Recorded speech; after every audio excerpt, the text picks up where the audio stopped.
ये कहो वर्णो रघुवर विमल जस। हम राम जी के गुण गा रहे हैं, राम जी का पवित्र यश गाना चाहते हैं तो हनुमान जी तुरंत आ जाएंगे। क्यों आ जाएंगे? क्योंकि रामचरित सुनीवे को रसिया,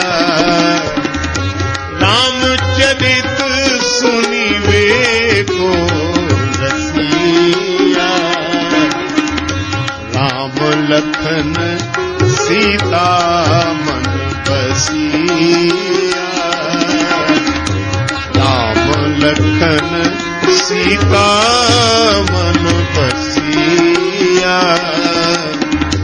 राम लखन सीता मन बसिया। वर्णो रघुवर, और राम जी का नाम दिया यहां रघुवर। रघु के कुल में जो सबसे अधिक श्रेष्ठ हुए हैं रघुवर, रघुवंश में जो श्रेष्ठ, ऐसे श्री राम जी का यश वर्णन करो। अच्छा, यश कैसा है? विमल यश।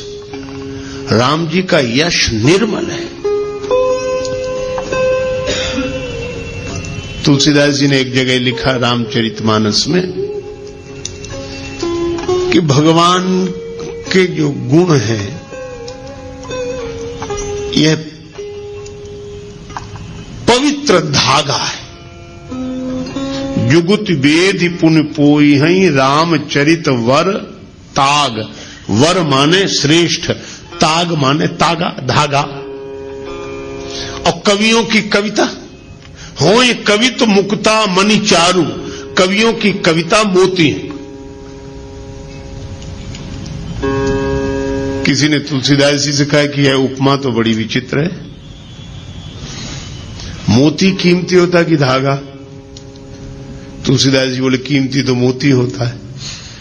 तो बोले कवियों की कविता कीमती है कि राम जी का चरित्र?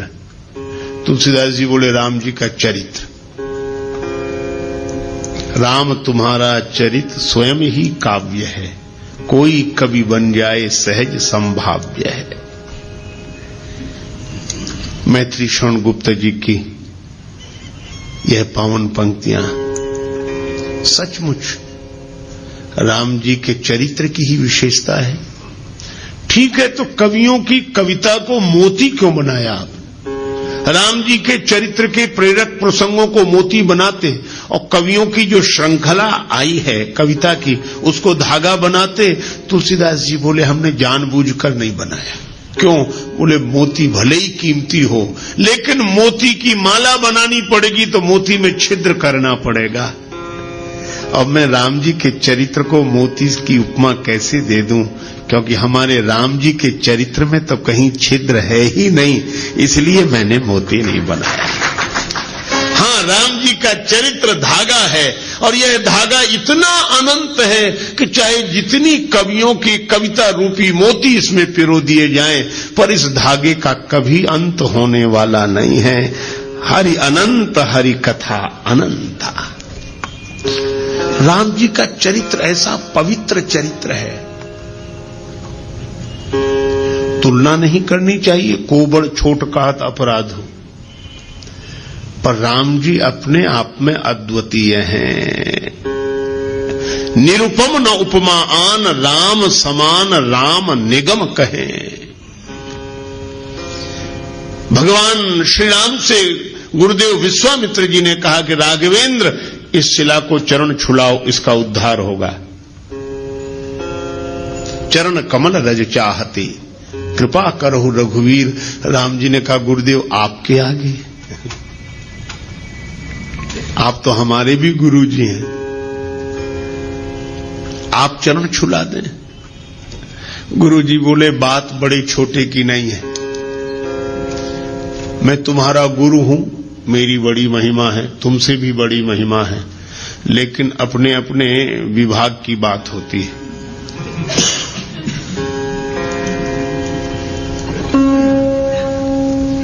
कहीं कहीं चेले की महिमा गुरु से भी अधिक होती है। राम जी बोले सो कैसे? आपने तो मुझे भी ज्ञान दिया है। बोले बात ज्ञान की नहीं है राम, सुनो। क्या कहा कि अहिल्या का जो पतन हुआ है यह भ्रमवश इंद्र को गौतम के रूप में स्वीकार करने से चरित्र से पतन हुआ, चरित्र चला गया। और चरित्र से जो गिर गया हो उसका उद्धार कौन करे? तब गुरुजी ने कहा कि चरित्र से जो गिर गया उसका उद्धार उसकी चरण धूलि कर सकती है जो चरित्र से कभी न गिरा हो। और राम इस दृष्टि से देखें तो एकमात्र तुम ही हो और कोई नहीं है। क्यों? मन में विकार आ जाता है पर हम ज्ञान वैराग्य विचार के बल पर संभल जाते हैं। पर राम तुम तो ऐसे हो कि मुझे अतिशय प्रतीत मन केरी, जागृत की कौन कहे जही सफली हूं पर नारी नहेरी। ऐसा विमल चरित्र, पवित्र चरित्र तो केवल श्री राम का है। राम तुम्हारे जैसा कोई चरित्रशील नहीं, इसीलिए मैं कहता हूं कि जो चरित्र से गिर गया है उसका उद्धार होगा तो तुम्हारे जैसे चरित्रशील की चरण धूलि से ही होगा। इसलिए चरण कमल रज चाहती कृपा करहो रघुवीर। राम जी जैसा निर्मल चरित्र, पवित्र चरित्र दूसरा नहीं। अरे औरों की बात जाने दो। रावण गया कुंभकर्ण के पास, कुंभकर्ण ने पूछा क्या बात है लंकापति, बहुत उदास दिखाई दे रहे हो, तुम चिंतित आज दशानन क्यों? रावण बोला हर ली हमने मिथिलेश कुमारी, हमने सीता जी का हरण कर लिया। तुम चिंतित आज दशानन क्यों, हर ली हमने मिथिलेश कुमारी। कुंभकर्ण बोला अधिकार किया तुमने उन पर?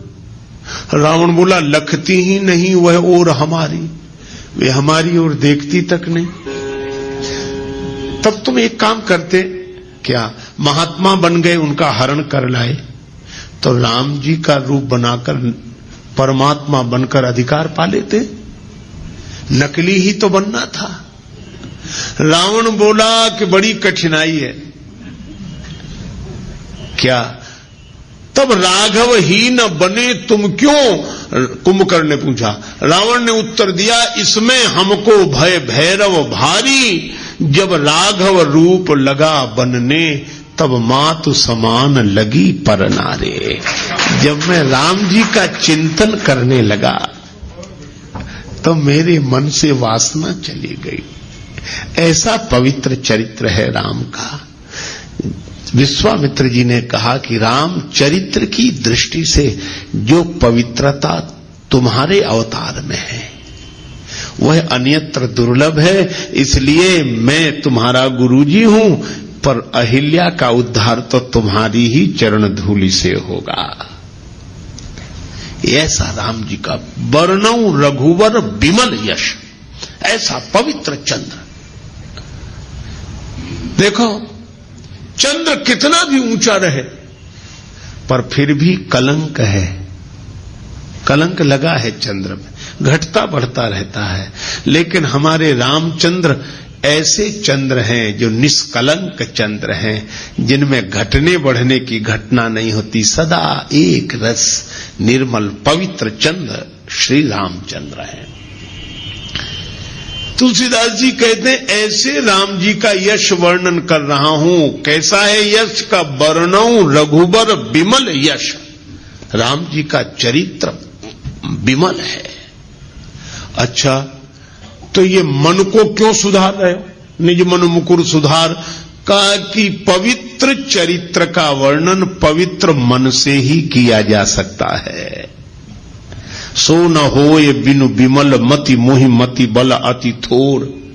तो ये पवित्र मन हो जाए तो कैसे होगा? बोले पहले मन पवित्र हुआ, श्री गुरु चरण सरोज रज निज मन मुकुर सुधारी, वरनौ रघुवर विमल जस। मैं राम जी के पवित्र यश का वर्णन करना चाहता हूं, इसलिए श्री हनुमान जी मेरा मन निर्मल कर दो। किसी ने पूछा क्यों करना चाहे तो क्या फायदा है? आजकल तो बड़ी कठिनाई है, बिना फायदे के आदमी कुछ करता ही नहीं है। किसी से कहो भजन करो, करें तो क्या फायदा। अच्छा, बहुत सी चीजें। एक आदमी ने हमसे बार बार कहा, वो बहुत तंबाकू गुटखा खाते थे, बार बार मुंह भरने, फिर कहें आप भजन की कहते हो क्या फायदा। बोले आप जब जब भजन की कहते हो हमें तो बड़ी परेशानी लगती, करें क्या फायदा। हमने कहा अच्छा एक बात बता दो, तुम ये बार बार तंबाकू गुटखा खाते हो, इससे क्या फायदा। सो बोले कहे तो ठीक रहे, फायदा तो कुछ नहीं। हमने कहा फिर क्यों। बोले आदत पड़ गई। तो हमने कहा कि बिना फायदे के ये खा सकते हो, बिना फायदे की सोचे ये सड़ी गली चीज खा सकते हो, तो क्या भगवान का भजन बिना फायदे की सोचे नहीं कर सकते हो। छोड़ो फायदे की मत सोचो, तुम तो भजन करो, और जिस दिन इसमें रस आ जाएगा उस दिन फायदे की नहीं सोचोगे, भजन किए बिना रहा नहीं जाएगा। लेकिन इसका यह अर्थ नहीं कि फायदा होगा नहीं, जरूर होगा, लेकिन फायदे की तरफ मन मत ले जाओ। तुलसीदास जी से किसी ने पूछा कि आप राम जी का विमल यश गा रहे हैं, क्या फायदा, क्या मिलेगा। तुलसीदास जी बोले क्या नहीं मिलेगा। जो दायक फल चार, ये चार फल प्रदान करेगा, धर्म अर्थ काम और मोक्ष। राम जी का चरित्र गाने वाला। देखो जब व्यक्ति बोलता है ना,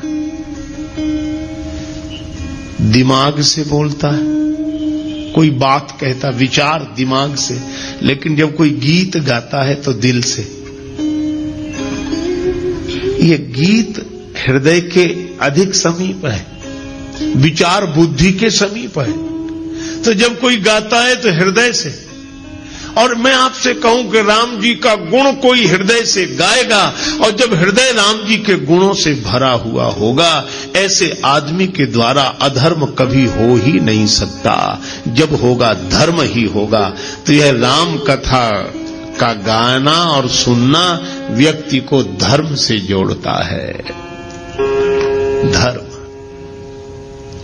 अर्थ, भगवान के गुण गाने वाला, सुनने वाला, उसके जीवन में अर्थ रहेगा ही। क्यों रहेगा? क्योंकि भगवान नारायण है, और जो भगवान के गुण गाएगा, भगवान के चरण कहां आ जाएंगे? उसके हृदय में।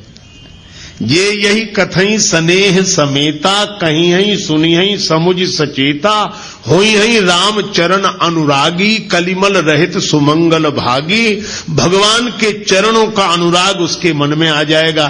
तो भगवान के चरण कहां आ जाएंगे? उसके हृदय में, उसके जीवन में। और जब मैं आपसे एक बात पूछता हूं, लक्ष्मी जी को दुनिया भर में ढूंढो, कहां मिलेंगी? भगवान के चरणों में। भगवान नारायण के चरण दबाते हुए ही तो लक्ष्मी जी मिलती हैं। इसीलिए जो भगवान के गुण गाएगा उसका जीवन धर्ममय हो जाएगा। जो भगवान के गुण गाएगा, सुनेगा, और भगवान के चरण उसके मन में आ गए, तो भगवान के उन चरणों की सेवा करने के लिए लक्ष्मी जी अर्थ बनकर उसके जीवन में आ जाएंगी। धर्म, अर्थ। और जो राम जी के गुण गाकर ऐसे मस्त हो जाए कि उसकी कोई कामना न रहे, प्रेम में भर जाए। विभीषण जी ने यही कहा कि लंका का राज्य पाने की वासना पहले थी, और कछु प्रथम वासना रही, प्रभु पद प्रीति सरित सो वही। आपका प्रेम उमड़ गया तो अब वो भी इच्छा नहीं रही। हमें कुछ नहीं चाहिए, कुछ नहीं चाहिए, हमारी कोई इच्छा नहीं, कोई कामना नहीं। भगवान ने कहा कि तुम्हारी कोई इच्छा नहीं, पर अब हमारी इच्छा हो गई। तुम निष्काम हो गए तो हम सकाम हो गए। अब हमारे मन में इच्छा है। यद्यपि सखा तव इच्छा नाही, मोर दरस अमोघ जग माही। तो भगवान के मन में भक्त की इच्छा पूर्ण करने की इच्छा हो जाए, तो उसकी कौन सी कामना ऐसी होगी जो पूरी ना हो जाए? वह पूर्ण काम हो जाएगा। इसलिए धर्म, अर्थ, काम, और जो भगवान के अनुराग में डूब गया है उसे जगत का राग बांध नहीं सकता। इसलिए मोक्ष तो उसको सहज प्राप्त हो गया। वर्णो रघुवर विमल जस जो दायक फल चारे। यह हनुमान चालीसा के दोहे का आशय है।